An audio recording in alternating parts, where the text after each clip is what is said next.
안녕하십니까, 정희태입니다. 윤석열의 일그러진 반공 파시즘.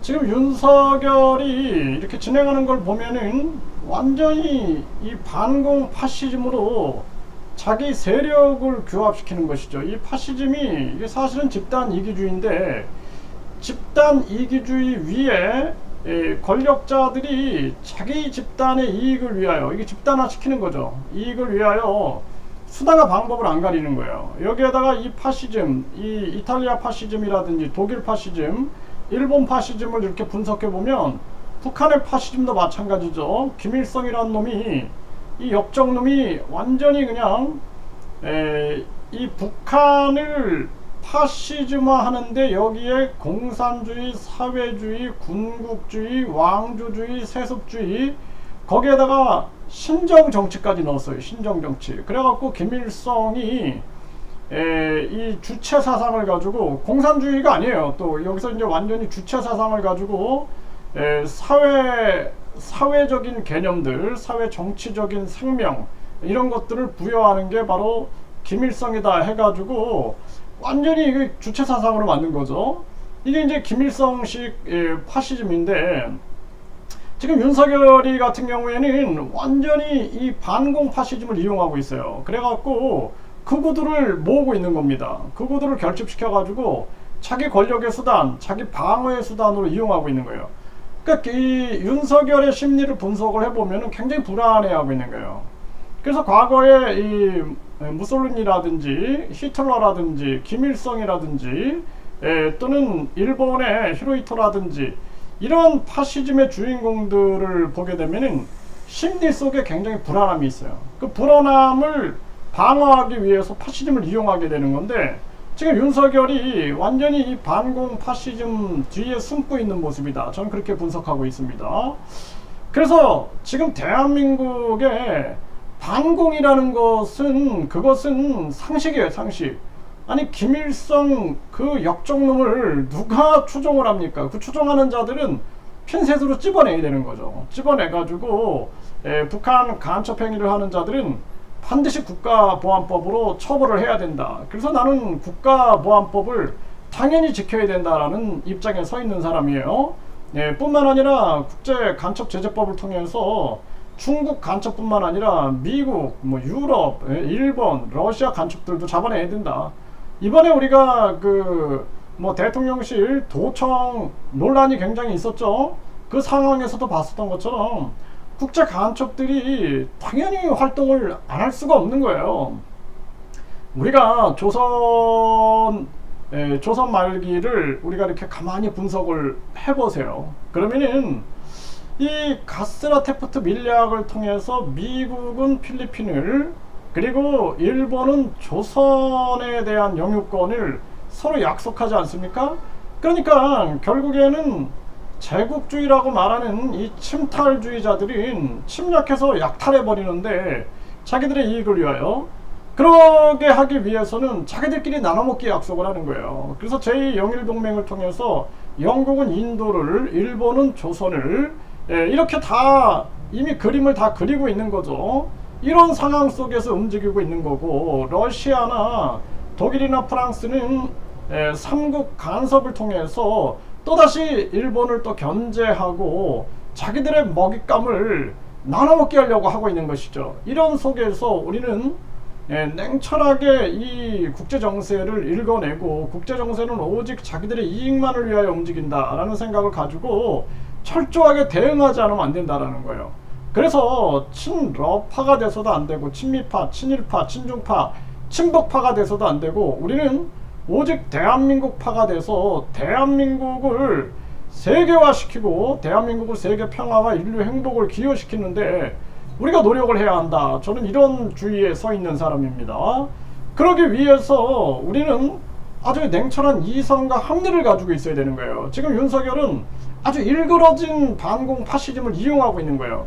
여기에 그냥 멸공 외치면서 달려들고 있는 이 극우들, 극우들이 그냥 자기의 하나의 방어막이 되고 있는 건데, 히틀러도 그렇게 무너졌다라는 걸 잊어서는 안 되는 거예요. 히틀러, 무솔리니, 히로히토, 이제 김일성이도 이제 무너지죠. 김일성, 김정일이, 김정은이 이놈들은 당연히 무너질 수밖에 없는 거예요. 이건 무너지고 나면은 이것들은 완전히 엄청난 강력한 처벌을 통해서 그동안의 만행을 반드시 대가를 치르게 해야 한다. 저는 그렇게 보고 있는 입장입니다.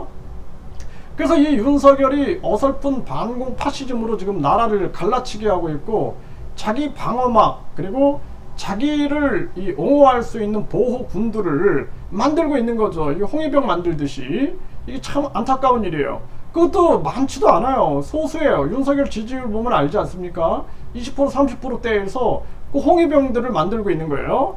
윤석열은 윤석열의 의혹이라든지 김건희 의혹이라든지 장모 지금 구속됐고 또 처남 기소됐는데, 그런 모든 것을 깨끗하게 밝히고, 내가 윤석열이라면은 나뿐만 아니라 내 부인이나 내 주변에 모든 사람들의 죄가 있다면은 그걸 다 조사를 해가지고 털어내고, 나는 국가와 국민 앞에 똑바로 서가지고 이 나라의 미래와 그리고 국가와 국민의 행복을 위하여 나는 당당하게 나서겠습니다 라고 할 텐데, 방어막을 치고 있는 거죠. 방어막을. 이게 안타까운 일이 아닐 수가 없습니다. 대한민국 국민들이 그렇게 어리석지가 않아요. 윤석열이 반공 파시즘하고 지금 이 반공 파시즘의 그림들이 많이 나오고 있습니다.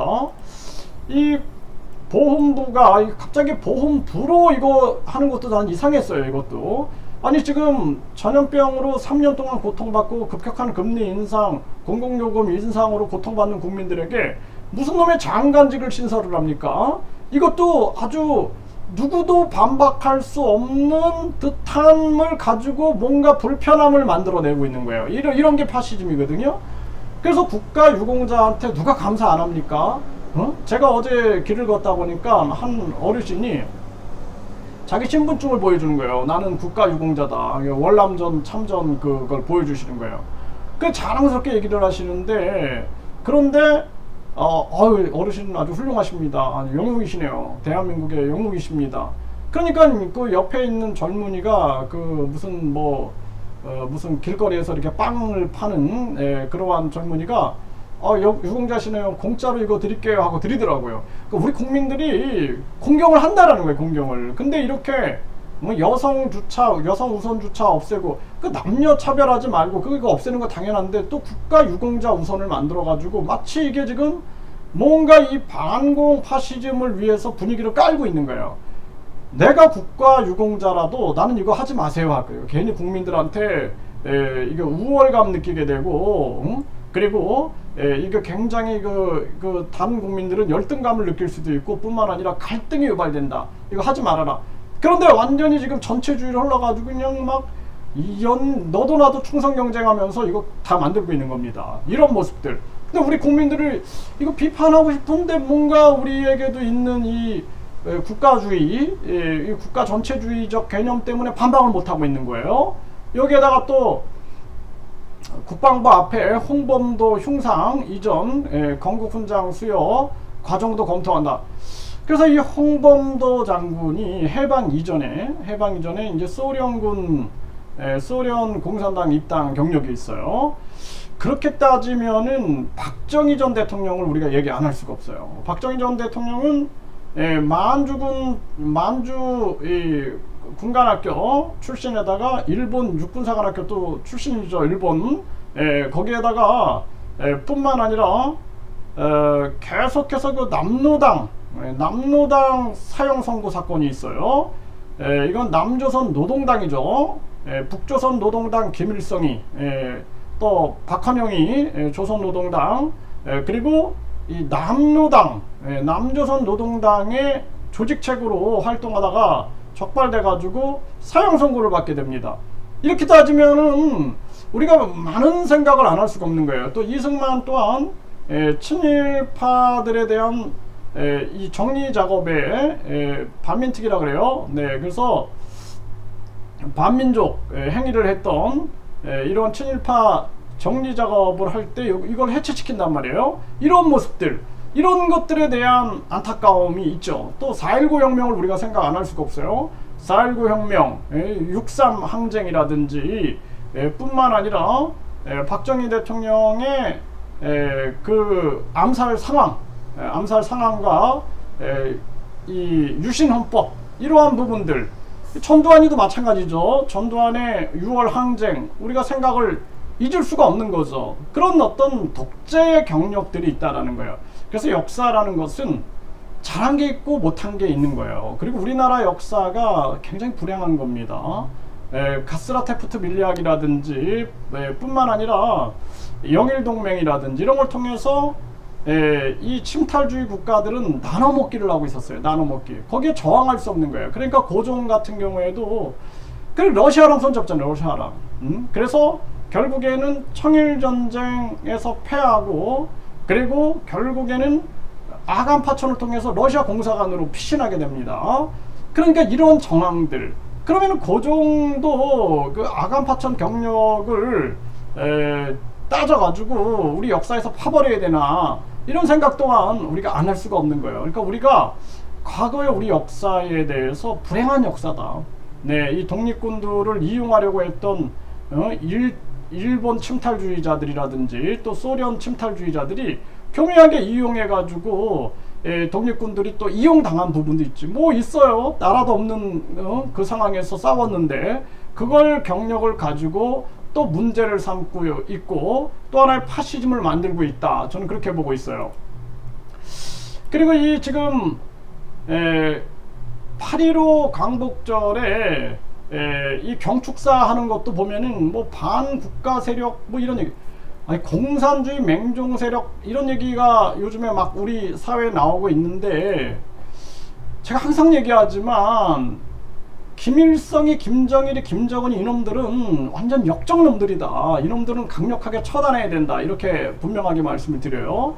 그리고 대한민국의 국가보안법을 통해서 이 김정은 추종자놈들, 김정은이, 김정일이, 김일성이 이런 놈들은 완전히 이거는 민주주의의 역적이고 우리 민족의 역적이잖아요. 이런 놈들은 우리가 핀셋으로 잡아내서 처벌하면 된다. 그게 중요한 거예요. 그래서 나 또한 이 정율성 공언은 아주 냉철하게 저는 비판합니다. 왜냐하면 중국 공산당, 북한 공산당을 위해서 일했던 자들은 우리가 인정할 수 없다. 이건 인정할 수 없다. 분명하게 인정할 수 없다. 그리고 우리 6.25 전쟁 때 우리 이 대한민국 국민들에게 총칼을 겨누었던 그러한 자들을, 협력한 자들은 절대 우리가 용서할 수 없다. 하지만 우리 독립군들이 이 나라 잃은 정황에서, 이런 정황에서 계속 외세에 이용당하고 또 외세의 그 엄청난 권력과 그들의 엄청난 중압감 속에서 움직였던 이러한 부분들까지도 우리가 완전히 그냥 부인해 버린다. 그러면은 이것은 역사를 우리가 한쪽으로만 분석하는 것이다.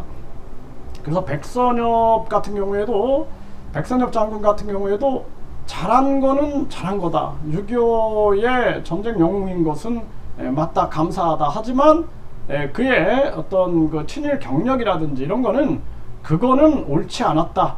이건 백선엽 장군 스스로도 얘기하는 거고, 간도 토벌 때 활동을 하면서 그 안에 조선인들도 있었고 거기에 대해서 안타까움을 표하지 않습니까? 그리고 백선엽도 일본의 괴뢰국이죠. 일본 괴뢰국 만주 군관학교 출신으로서 또 만주에서 만주군으로 활동하면서 간도 토벌 때 결국에는 독립군들을 토벌할 수밖에 없는 그러한 정황 속에서 자신의 그 심정을 얘기하잖아요. 그렇기 때문에 우리가 이러한 부분들에 대해서 냉철하게 사안별로 봐야 된다. 그래서 박정희 대통령도 그렇고 이승만 대통령도 그렇고 잘한 건 잘한 거고 못한 건 못한 거로 봐야 된다. 이렇게 봐야 된다라는 거죠. 네, 역사를 그렇게 봐야 된다라는 거예요. 그 한 가지를 가지고 전체를 완전히 그냥 개념화 시키면 안 된다. 저는 그렇게 분명하게 말씀을 드리고, 지금 윤석열의 이 일그러진 반공 파시즘이 결국에는 바이든과 기시다가 좋아할 일인 거예요. 그래서 바이든 기시다가 얘네들은 완전히 그냥 세계를 나눠먹게 한 사이이기 때문에, 그렇기 때문에 바이든하고 기시다가 어떤 미략을 하는지 몰라요. 그리고 중요한 것은 북중러 그리고 한미일 이 상태로 갔을 때 전쟁이 터지면 어디에 터지겠어요? 결국에는 한반도에 터지는 거예요. 한반도에 터지면은 윤석열이는 완전히 한국판 젤렌스키가 되는 거고, 한국은 우크라이나가 되는 겁니다. 우크라이나. 그리고 미국은 중국과 직접 전쟁은 안 하죠. 직접 전쟁 안 하고 핵을 가지고 있으니까 대리전을 하는 거예요. 대리전. 대리전하고 전쟁 특수를 누리는 거예요. 전쟁의 마진율, 전쟁의 수익률이 가장 높죠. 그래서 일본도 전쟁을 통해서 자기들의 경제를 회복했던 2차 세계대전이라든지 뿐만 아니라 이 한국전쟁 이 속에서 이익을 받고, 미국 또한 1차 세계대전, 2차 세계대전, 또 2차 세계대전 이후에 8개월에서 12개월 이후에는 계속 전쟁을 한 거예요. 전쟁 수익률, 마진율에 취해 있는 겁니다. 한국도 월남전에 참여해가지고 결국에는 우리가 얼마나 많은 또 경제 특수를 누렸습니까? 이런 부분들인데 그게 사실 안타까운 일이에요. 남의 나라 사람들의 전쟁을 이용해 가지고 돈을 번다. 그 누군가는 죽어야 되고, 그 가족들은 우리 부모님이나 자녀들이 죽는다고 생각을 해보세요. 이게 얼마나 가슴 아픈 일인가. 그래서 제가 이 무기 판매하는 사업들은 누군가를 죽이는 거기 때문에 이거는 인과응보로 돌아온다라고 항상 말씀을 드리는 것입니다. 그래서 지금 대한민국은 윤석열의 일그러진 반공 파시즘에 놀아나고 있다. 그래서 윤석열을 탄핵해야 된다. 윤석열이 이대로 가다가는 전쟁이 일어나고, 한국 같은 경우에는 완전히 윤석열은 젤렌스키화 되고 대한민국은 우크라이나화 된다라는 것입니다. 굉장히 위험한 정황으로 가고 있는 거예요. 그래서 저는 무엇보다도 윤석열 탄핵의 명분, 그리고 윤석열 이 스스로 퇴진하고 하야해야죠. 사실 지금 대한민국 1년 윤석열 체제 속에서 이렇게 난장판이 된 상황이 있었는가. 뭐 저도 많은 대통령들의 역사 상황을 지켜봤지만 이 정도는 진짜 처음인 것 같아요. 그래서 우리 국민들이 냉철한 이성을 가지고 바라봐야 된다. 반공은 상식이지 종교가 아닙니다.